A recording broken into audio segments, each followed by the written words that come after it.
The wind was a blade, sharp and merciless, slicing through the thin fabric of her dress. It howled a song of desolation across the vast, white emptiness of the Montana Territory, a funeral dirge for the dying sun that bled its last crimson light upon the horizon. Alara Vance knew the song well. Its melody was the rhythm of her own failing heart.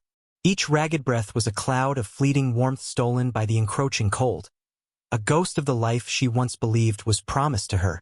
She had been left for dead, a fragile doll of lace and Eastern manners tossed aside in the unforgiving wilderness by a man whose heart was as frozen as the ground she now lay upon.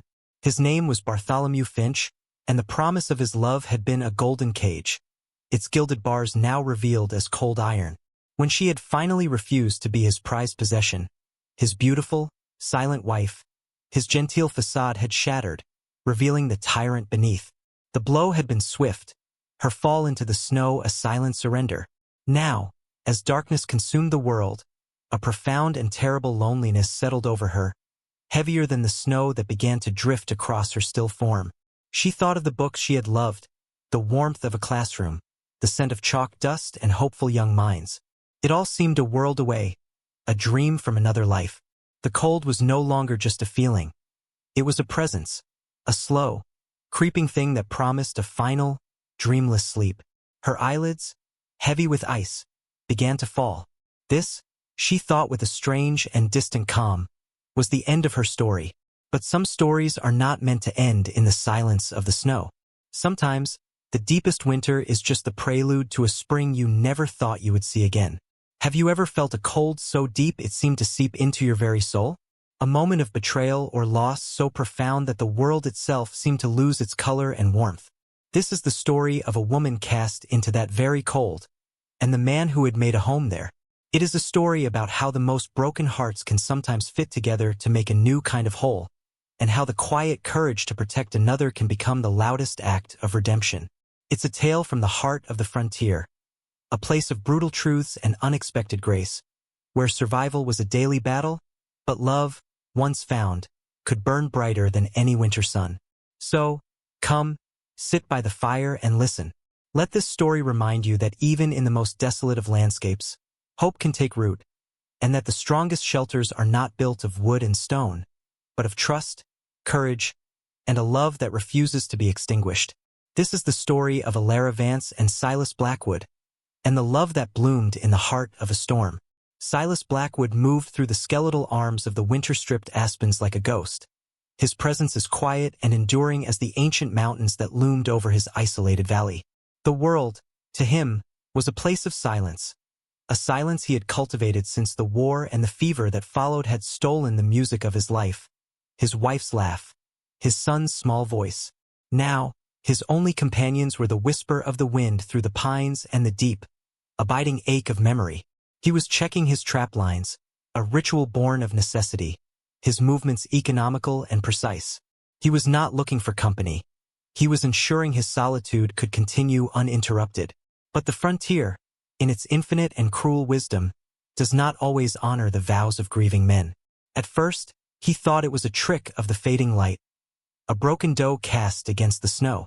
But as he drew closer, the shape resolved itself into a human form, a splash of dark color against the overwhelming white. It was a woman, half buried in a fresh drift, her face as pale as sculpted marble, her fine clothes a testament to a world far from this harsh reality. A flicker of something he had long since buried, annoyance, perhaps, or a tired resentment for this intrusion, stirred within him. This was not his concern. The mountains were full of stories of foolish people who underestimated their power. He should turn back, leave her to the fate she had found. But as he stood over her, a single, vaporous breath escaped her blue-tinted lips, a tiny, defiant flag of life. In that moment, he saw not a stranger, but a reflection of his own soul's winter. He saw the echo of his wife's stillness, the fragility he had been powerless to defend.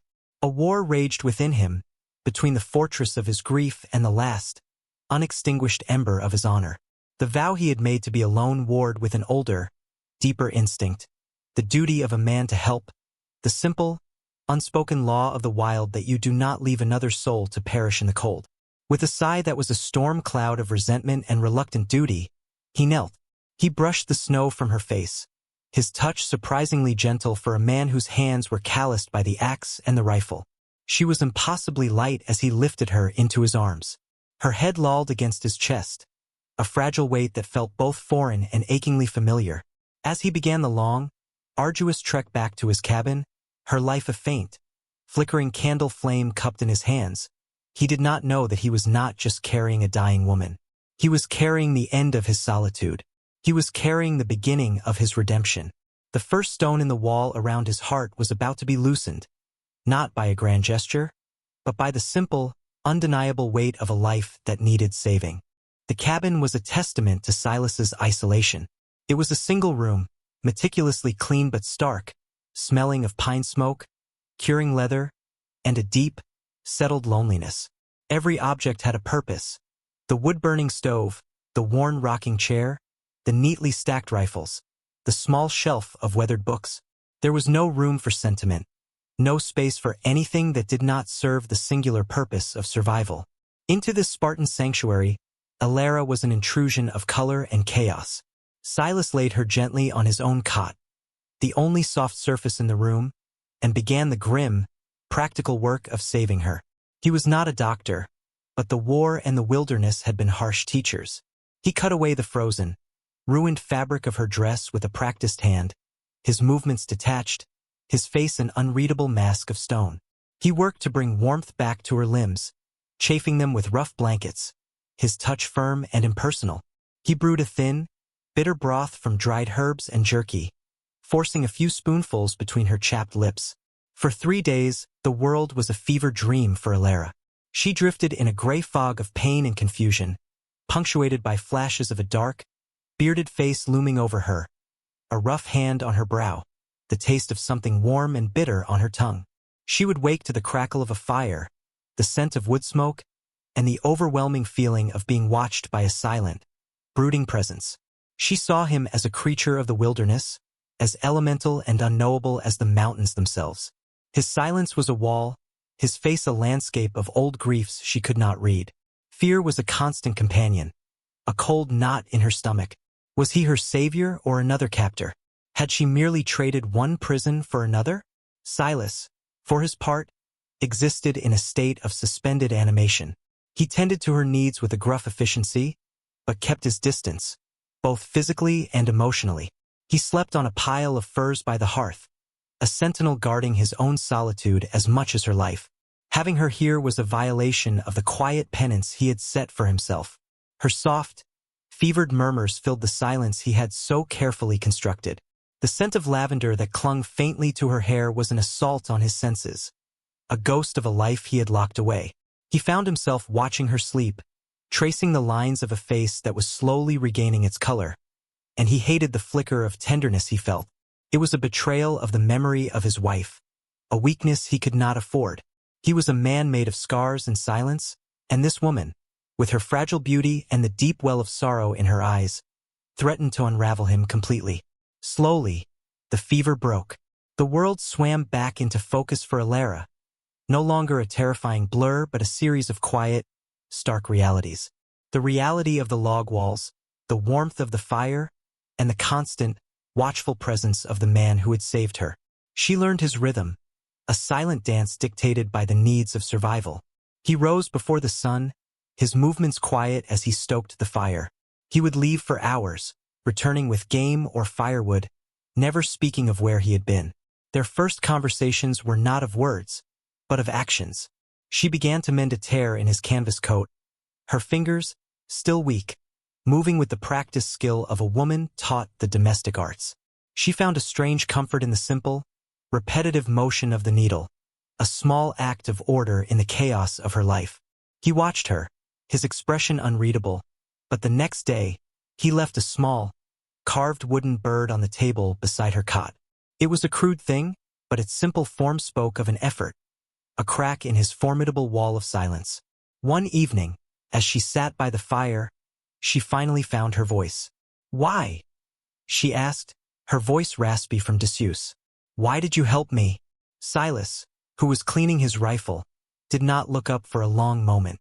The firelight played across the hard planes of his face, making shadows dance in the hollows of his eyes. When he finally spoke, his voice was a low rumble, like stones shifting deep underground. "No one deserves to die in the snow," he said. It was not an explanation, but a declaration, a glimpse into the bedrock of his character. It was a start. From there, words began to flow, first in a trickle, then a slow, meandering stream.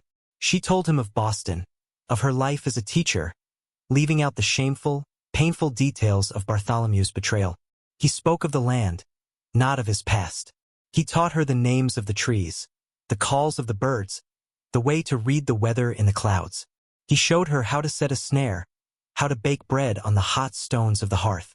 In teaching her to survive in his world, he was inadvertently inviting her into it. She, in turn, brought a softness to the harsh edges of his existence. She organized his sparse collection of books.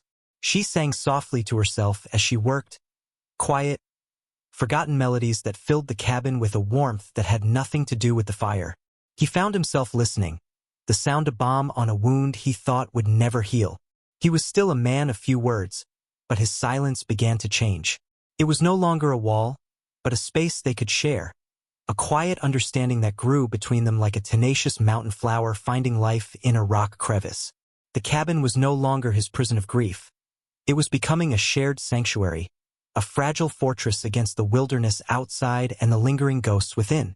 The trust between them was a delicate thing, built in the quiet moments that defined their days. It was in the way he would leave a steaming mug of herb tea for her by the fire in the mornings, and the way she would ensure his worn gloves were dry and warm when he returned from the cold. It was a language spoken without words, a gradual weaving together of two solitary lives.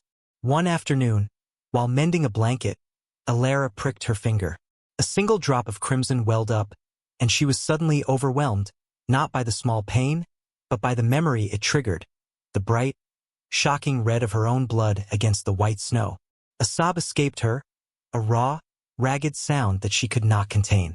The carefully constructed dam of her composure broke, and the whole story of Bartholomew's cruelty, of his possessiveness and her terrifying escape, came pouring out.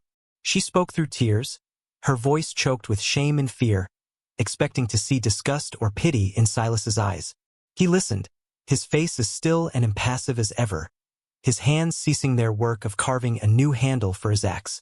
He let her speak until her words dwindled into exhausted silence. He did not offer empty platitudes or easy comfort. Instead, he rose, walked to a small, dusty chest in the corner, and drew out a tarnished silver locket. He opened it and showed it to her. Inside were two miniature portraits, a woman with kind eyes and a small, smiling boy.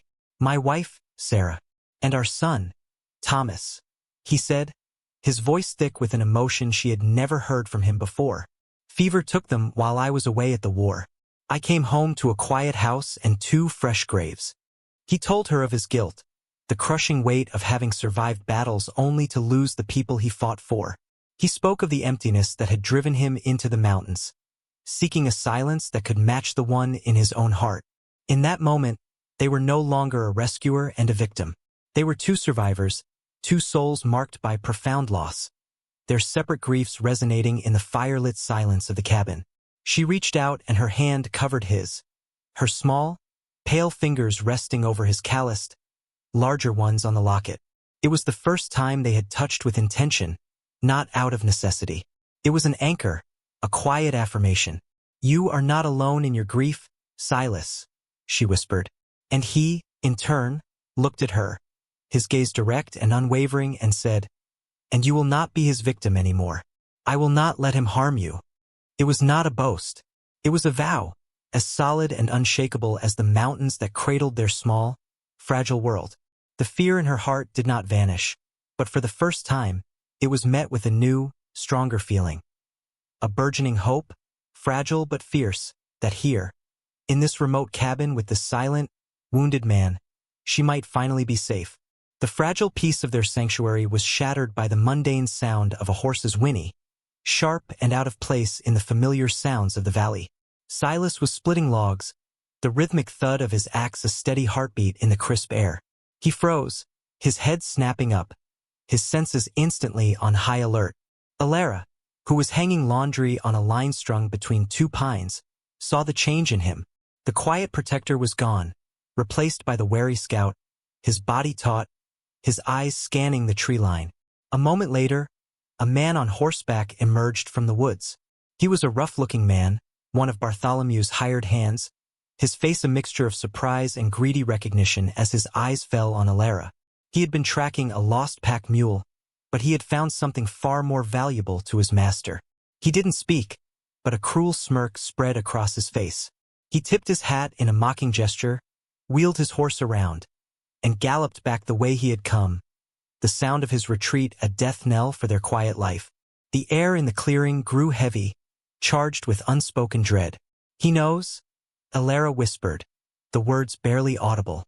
The color had drained from her face, leaving her as pale as she had been in the snow. "He will tell Bartholomew." Silas did not reply immediately. He simply walked to the woodpile, retrieved his axe, and returned to the cabin. His movements were calm, deliberate, but a cold fire had been lit in his eyes. The ghosts of his past, the battles, the ambushes, the constant threat of violence, had returned. He had run from that world, but it had found him. "Go inside," he said, his voice low and firm. "Bar the door." The days that followed were thick with a tense, waiting silence. The easy rhythm they had found was gone, replaced by a constant state of vigilance. Silas no longer went out to check his traps. He stayed close to the cabin, cleaning his rifles, checking his ammunition, his gaze perpetually fixed on the pass that led into his valley. He was a fortress preparing for a siege. He tried to maintain his stoic facade, but Alara could see the storm gathering within him. This was not just about protecting her. It was about protecting the fragile peace he had allowed to grow in the ashes of his life. It was a stand against the cruelty of the world that had taken everything from him once before. He would not let it happen again. Alara refused to be a helpless damsel. The fear was a living thing inside her, but it was now tempered by a fierce, protective resolve. She had found something worth fighting for, not just her life, but the quiet, honorable man who had saved it, and the sanctuary they had built together. She learned to load the spare rifle, her hands shaking at first, but then growing steady under his patient, quiet instruction. She stockpiled water and food, barricaded the single window with a heavy shutter, turning their home into a defensible position. They moved as a unit, a silent, determined team. The slow burn of their affection had been forged into something harder, something sharper, in the crucible of this new threat. The question was no longer if Bartholomew would come, but when. And as the sun set each day, painting the sky in violent hues of red and orange, they would watch the horizon together, two lone figures standing against the encroaching darkness, ready to make their stand. The arrival was not a subtle thing. Bartholomew Finch did not believe in subtlety. He arrived at the head of 5 hired men, their horses trampling the quiet snow of the valley, their loud voices a violation of the sacred silence. They fanned out in a semicircle before the small cabin, a show of force meant to intimidate and overwhelm.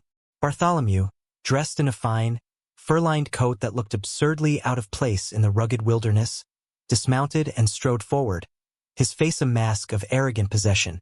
"Alara," he boomed, his voice echoing off the mountains. "I know you are in there. This foolishness has gone on long enough. Come out now. I am a forgiving man." Inside the cabin, Alara flinched at the sound of his voice, the old terror coiling in her gut.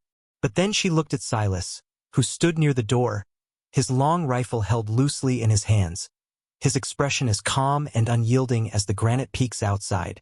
His quiet strength was a shield, and she drew courage from it. "That cabin is on my land." Silas's voice cut through the air, clear and steady, with no trace of fear. "And the woman is under my protection. You are not welcome here. Leave." A cruel laugh escaped Bartholomew. "Your land? This all belongs to me. Everything on it, including her. I have a marriage contract, you backwoods squatter." He gestured to his men, who raised their rifles, the metallic clicks loud and ominous in the stillness. "Send her out, or we will burn this shack to the ground with you both in it." The siege had begun.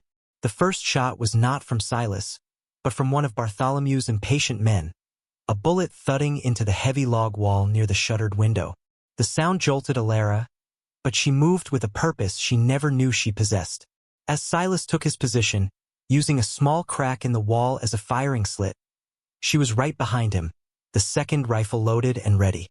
"Stay low," he commanded, his voice a low growl of concentration. The cabin became their world. The air grew thick with the acrid smell of gunpowder. Outside, Bartholomew's men took cover behind trees, sending a sporadic volley of shots toward the small structure. Inside, Silas was a study in deadly efficiency. He was not a brawler. He was a hunter, a scout. He was patient. He did not waste ammunition. Each shot from his rifle was deliberate, aimed not to kill, but to disable, to deter. He fired, and one of the men yelped, his rifle clattering to the ground as he clutched a wounded shoulder. Another shot whizzed past Bartholomew's head, close enough to make him duck and curse. Alara worked in a focused, almost feverish state. She reloaded the rifles with a speed that surprised her, her movements sure and steady. She was no longer the frightened woman who had collapsed in the snow. The firelight flickered across her face, illuminating a fierce determination. She was defending her home. She was defending the man who had shown her what true honor looked like. This small, dark cabin was more of a home than Bartholomew's grand, empty mansion could ever be. Hours passed. The sun began to dip below the mountains, casting long, menacing shadows across the snow. The cold deepened, but inside the cabin, the tension was a palpable heat. They were trapped, outnumbered, but they were not broken. They were a single unit, bound by a shared purpose, their breaths misting in the cold air, their hearts beating in a shared rhythm of defiance. As dusk settled, a desperate quiet fell over the valley. Bartholomew was growing impatient, his arrogance turning to a dangerous, frothing rage. He had expected a quick victory, a simple matter of overwhelming a lone squatter. But Silas's skill and their shared resilience had turned the siege into a frustrating stalemate. "Burn them out," Bartholomew roared, his voice cracking with fury. "I want her back, and I want him dead." One of his men, a hulking brute, scrambled forward under the cover of the deepening shadows, a lit torch in his hand. He reached the cabin, pressing the flames against the dry logs of the back wall. Smoke began to seep through the cracks, the terrifying smell of burning pine filling the small space. Panic, cold and sharp, seized Alara for a moment. They were trapped, but as she saw the flames begin to lick at the outer wall, an idea, born of desperation and the domestic knowledge she possessed, sparked in her mind. "The flower!" she cried out. Silas looked at her, his face grim in the flickering firelight. "The flower is flammable." She grabbed the half-empty sack of flour from the small pantry, her mind racing. It was a desperate gamble, a story she'd once read in a penny dreadful. She tore a larger opening in the sack and, with Silas covering her, she unbarred the door just a crack. As the hired man leaned in to stoke the flames, she hurled the contents of the sack with all her might towards the fire. The fine dust of the flour hit the open flame and ignited in a massive, percussive flash. A makeshift explosion of light and heat. The man screamed, stumbling backward, his clothes smoldering, his face a mask of shock and pain. The sudden conflagration created the chaos they needed. In the ensuing confusion, Silas burst from the cabin, no longer the defender but the attacker. He moved with a speed and ferocity that was terrifying, a silent predator unleashed. He was not a soldier fighting a war. He was a man defending his home, his heart. He systematically and brutally disarmed Bartholomew's remaining men, using his rifle as a club, his movements efficient and final. Bartholomew, his men now scattered, wounded, or fleeing, found himself alone, facing the quiet, imposing figure of Silas Blackwood. He fumbled for his pistol, his face a mess of terror and disbelief. But Silas was on him before he could fire. There was no grand shootout. There was only the swift, decisive action of a man who had seen enough death. Silas's hand shot out, grabbing Bartholomew's wrist and twisting it with bone-jarring force. The pistol dropped into the snow. He slammed Bartholomew against the wall of the cabin, the same wall he had tried to burn. "It's over," Silas said, his voice dangerously low, each word laced with a cold fury. "You will leave this valley. You will forget her name. If I ever see you or your men here again, the mountains will swallow you whole, and no one will ever find what's left. Bartholomew, trembling, a pathetic and broken figure stripped of his power, could only nod, his eyes wide with terror. Silas released him, shoving him toward his horse. Without a backward glance at his defeated men, Bartholomew scrambled into the saddle and fled into the darkness. A tyrant vanquished not by an army, but by the unshakable resolve of two people who had found something worth fighting for. In the aftermath of the fight, a profound silence descended upon the valley, deeper and more complete than before. It was the silence of peace, of a storm that had finally passed. The wounded men had been sent away with a grim warning, their weapons left behind in a pile in the snow. Bartholomew was gone, a ghost of a threat that would not return. Inside the cabin, the air was still thick with the lingering scent of smoke and gunpowder. But the tension was gone, replaced by a weary, trembling relief. Alara tended to a shallow cut on Silas's arm, her touch gentle, her movements focused. He sat stoically, watching her, his dark eyes filled with an emotion she couldn't quite name. It was gratitude, admiration, and something deeper, something that mirrored the fierce, protective love blooming in her own heart. When she finished tying the bandage, her hands lingered on his arm. He covered her hands with his own. No words were needed. In the crucible of the siege, their bond had been forged into something unbreakable. They had stood together, fought together, and won together. They had saved each other, not just from Bartholomew, but from the lonely prisons of their own pasts. The epilogue of their story was not written in grand, sweeping chapters, but in the quiet, unfolding seasons that followed. The spring came, melting the snow and revealing a valley bursting with new life. Together, they planted a small garden, their hands in the same soil, nurturing the seeds of a new future. The small, isolated cabin transformed from a stark shelter into a true home, filled with the scent of baking bread, the rustle of turning book pages, and the low murmur of shared conversation. Alara taught Silas to read the poetry he had kept on his shelf but never understood, his rough finger tracing the words as she read aloud. He, in turn, taught her the language of the mountains, the quiet strength of the pines, the resilience of the flowers that bloomed in the high meadows. The locket with the portraits of his first family was not hidden away. It was placed on the mantelpiece, a memorial to a love that was honored by the love that now was. Alara's past became a distant scar, a reminder of the strength she had discovered within herself. She was no longer a damsel in distress, but a woman of the frontier, her spirit as strong and resilient as the mountains that had become her home. Their love was like the valley itself, quiet, strong, and enduring, a sanctuary carved out of the wilderness, a testament to the fact that even after the harshest winter, life and love could bloom again, more vibrant and precious than before. And so, the story of the resilient survivor and the stoic protector comes to a close. But is it truly an ending, or is it a beginning? Their tale reminds us of a powerful truth, that the deepest wounds are not healed by time alone, but by the courage to open our hearts to another. It shows us that true strength isn't found in avoiding pain, but in standing firm against it, especially when we are standing for someone else. In the silence of his grief, Silas found a new purpose. In the terror of her flight, Alara found her own unbreakable courage. They did not just fall in love. They rose in it, lifting each other from the ashes of their pasts to build a new life, a found family under the vast, watchful sky of the frontier. Their story is a whisper from a time gone by, but its message is timeless. It speaks to the part of us that has felt lost, betrayed, or alone. It tells us that even in our darkest moments, there is a potential for rescue, for redemption, and for a love so profound it can transform the very landscape of our lives. It reminds us that home is not a place on a map, but a feeling of safety in the presence of another, and that the greatest acts of heroism are often the quietest. A hand offered in kindness, a vow whispered in the dark, the simple, unwavering choice to protect, to care, and to love.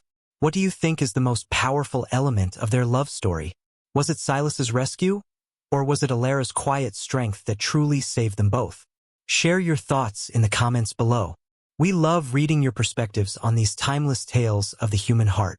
And if this story of courage and redemption on the frontier touched you, please consider liking this video and subscribing to our channel.